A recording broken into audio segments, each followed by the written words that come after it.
Hello. You caught me in the middle of drinking my coffee.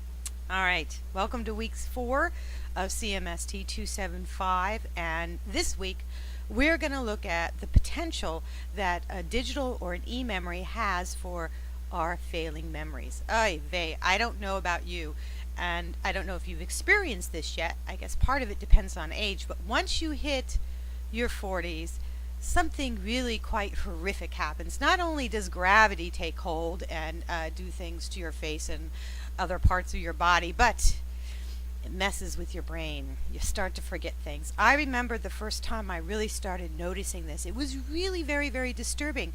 I would have a conversation with my husband or a friend and be talking and stop. And I could see the image of what I wanted to say in my brain, but all of a sudden I was not making that immediate connection between the image and my thought and the words. And I started reading up on this, and this is a natural process. This is what happens to us as we age. Our memory becomes dimmer. Some people, they have a much worse experience, right? They end up having Alzheimer's or dementia. And some people have just horrific memory loss, long-term memory loss, short-term memory loss. And what would e-memory do for that person?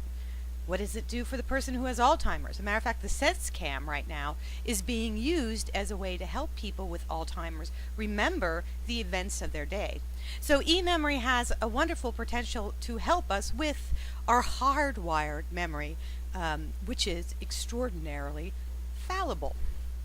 So this week, in our discussions, we're going to look at memory and what it all means, and the link between virtual memory and hardwired memory.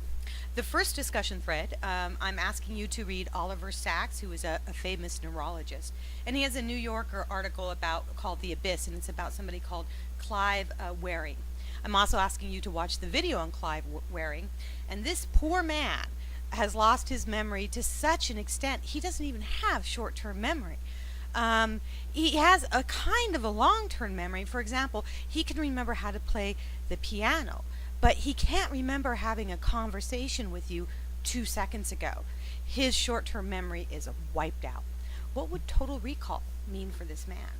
Would it help him? I'm not sure it would, but it might.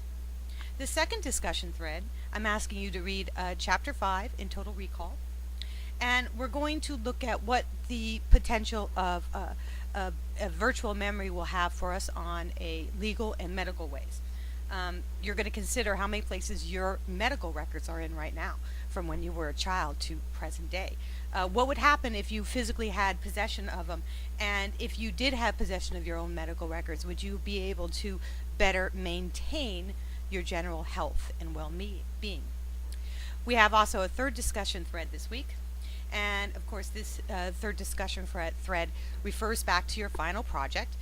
For the third one, you only have to do one post. You don't have to do more, but I do encourage you and hope that some of you guys will interact together as well. And I'm asking you just to let me know and the rest of your class how it's going detailing your e-memory, actually doing the documentation.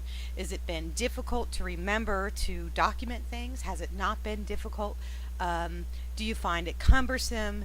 What are the reactions that you're getting through this process? Are you having an emotional reaction to this process? Go ahead and let us know how it's going there. So those are the 3 discussions, the video, the reading, and I look forward to seeing what you all have to say in the discussion threads. I'll talk to you later on. Have a good day.